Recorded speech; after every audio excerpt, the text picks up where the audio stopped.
Hello guys, welcome to YouTube channel study notes. आज हम पढ़ेंगे सेल ऑफ गुड्स एक्ट 1930। इसको हम जुडिशरी के पर्पज से पढ़ेंगे। तो इसको कैसे पढ़ना है स्टेप बाय स्टेप मैं आपको समझाऊंगी। फर्स्ट है इसका एक्ट नंबर क्या होता है वो देखना है। इसका एक्ट नंबर है 3। फिर हम देखते हैं कि इसका एसेंट कब मिला था, तो वो 15 मार्च 1930 को मिला था। फिर देखना है कि इन्फोर्स कब हुआ था, तो वो है फर्स्ट डे ऑफ जुलाई 1930। ये 3 क्वेश्चन मेन होते हैं प्री के हिसाब से। अब चैप्टर 1 पढ़ रहे हैं, प्रीलिमिनरी। इसमें सेक्शन 1 है short title extend commencement. Short title मतलब होता है इसका नाम क्या है, तो इसका नाम है sale of goods act 1930। Extend ये कहाँ का लागू होता है, तो ये extends to whole of India, पूरे इंडिया पे लागू होता है। फिर ये कमेंसमेंट ये कब आया था, वही एनफोर्समेंट डेट क्या होती है, first day of July 1930। Section 2 है डेफिनेशंस के बारे में बताता है।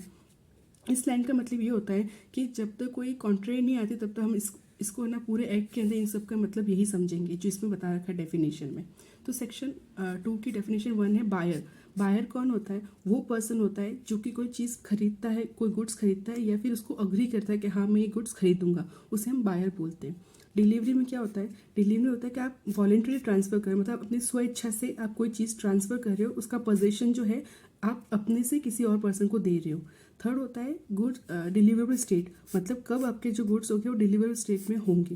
तो ये होता है कि उस स्टेट में तब वो कहला जाएंगे जब बायर जो होगा वो बाउंड होगा कॉन्ट्रैक्ट के अंदर कि वो उस चीज़ का डिलीवरी ले सकता है, उसे हम बोलेंगे डिलीवरेबल स्टेट।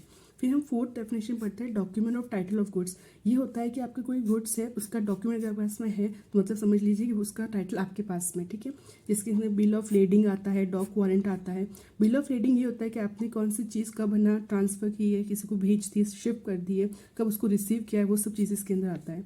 डॉक वारंट में वेयर हाउस कीपर सर्टिफिकेट, ये सब जो लिस्ट होती है, Waugh finger certificate, railway receipt वगैरह सब, ये सब किस में आता है, आपके पास डॉक्यूमेंट है। इसका मतलब ये होता है कि आपके पास उसका पोजेशन है, उसका कंट्रोल है गुड्स का, और इसको आपने ऑथराइज कर दिया है और आपको प्रॉपर्टी ये ऑथराइज कर रहा है कि आप इसको एंडोर्स कर दो, कि आपने स्वीकार कर लिया, आपने अप्रूव कर दिया कि हाँ ये आपके पास है और आपने इसको डिलीवर कर दिया है। इससे जिस पर्सन के पास में जो ये डॉक्यूमेंट होगा ना, वो उसको ट्रांसफ़र भी कर सकता है और उसको रिसीव कर सकता है गुड्स को, वो चीज़ दिखाकर, ठीक है।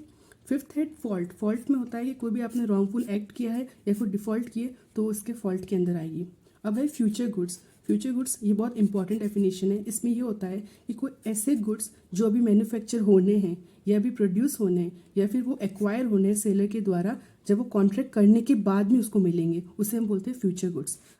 अब है सेवन्थ डेफिनेशन, वो है गुड्स। गुड्स मतलब होता है हर तरीके की मूवेबल प्रॉपर्टी। तो ये ध्यान रखना है, गुड्स में सिर्फ मूवेबल प्रॉपर्टी आती है, इमूवेबल प्रॉपर्टी नहीं आती है। और इसमें ये ध्यान रखना है मूवेबल प्रॉपर्टी के अंदर एक्शनेबल क्लेम और मनी को हम इंक्लूड नहीं करते हैं। इसके अंदर और क्या इंक्लूड कर सकते हैं, स्टॉक्स, शेयर्स हो गए आपके, ग्रोइंग क्रॉप्स हो गई है, ग्रास हो गई, ये सब मूवेबल प्रॉपर्टी में आता है। इनको आप ट्रांसफ़र कर सकते हो, ठीक है। वो कोई चीज़, ऐसी चीज़ जो अटैच्ड है या पार्ट बनती है किसी लैंड का, जिसको हम सीवियर कर सकते हैं, मतलब उसको अलग कर सकते हो उस लैंड से। जैसे कोई क्रॉप्स वगैरह हो गई तो आप उसको अलग कर सकते हो, सीवियर कर सकते हो, सेल से पहले भी और कॉन्ट्रैक्ट होने के बाद में भी, ठीक है।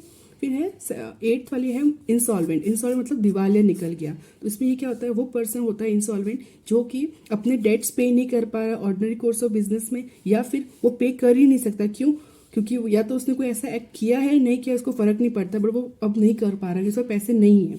फिर हम बात करते हैं मर्केंटाइल एजेंट की। वो बात होता है, वो एजेंट होता है जिसके पास में कस्टमरी कोर्स ऑफ बिजनेस में एक एजेंट होता है, उसका राइट होता है, अथॉरिटी होती है कि वो क्या कर सकता है, या तो गुड्स को बेच सकता है या उसको कंसाइन कर सकता है। कंसाइन मतलब ये होता है कि किसी पर्सन को, तीसरे पर्सन को दे दिया है गुड्स बेचने के लिए, वो बेच देगा और उसका जो प्रॉफिट होगा थोड़ा बहुत वो ले लेगा और आपको पैसे दे देगा, ठीक है।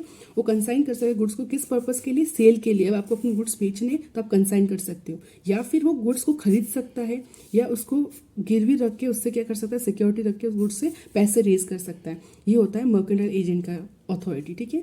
फिर बात करते हैं प्राइस की। प्राइस में होता है मनी कंसिडरेशन, मतलब आपको कोई गुड्स खरीदना है तो आपको पैसे देने होंगे, ये कंसिडरेशन मनी की हो सकती है और कुछ नहीं हो सकता।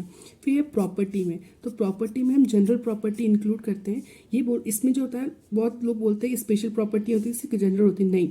इसमें ये बोलता है जनरल प्रॉपर्टी भी होती है, सिर्फ स्पेशल प्रॉपर्टी नहीं आती इसके अंदर। जनरल प्रॉपर्टी मतलब आपको कोई भी प्रॉपर्टी इसके अंदर आ सकती है, ठीक है, स्पेसिफिक नहीं है। फिर क्वालिटी ऑफ गुड्स में बात करते हैं कि उसकी स्टेट देखते हो कौन से स्टेट में है और उसकी कंडीशन क्या है, ये दो चीज़ें हम देखेंगे। फिर हम सेलर की बात करें तो मतलब वो पर्सन, जैसे बायर बात कहता है जो खरीदेगा, और सेलर मतलब जो आदमी जो है वो सेल करना चाहता है या जो अग्री करता है मैं आपको सेल कर दूंगा, ठीक है। फिर स्पेसिफिक गुड्स में क्या होता है, वो गुड्स जो आपने आइडेंटिफाई कर दिए हैं या आपने अग्री कर दिया कि मैं खरीदूंगा, जब आप कॉन्ट्रैक्ट कर रहे थे कि ये वाली चीज़ मैं खरीदने वाला हूँ, ठीक है, आपने स्पेसिफाई कर दिया।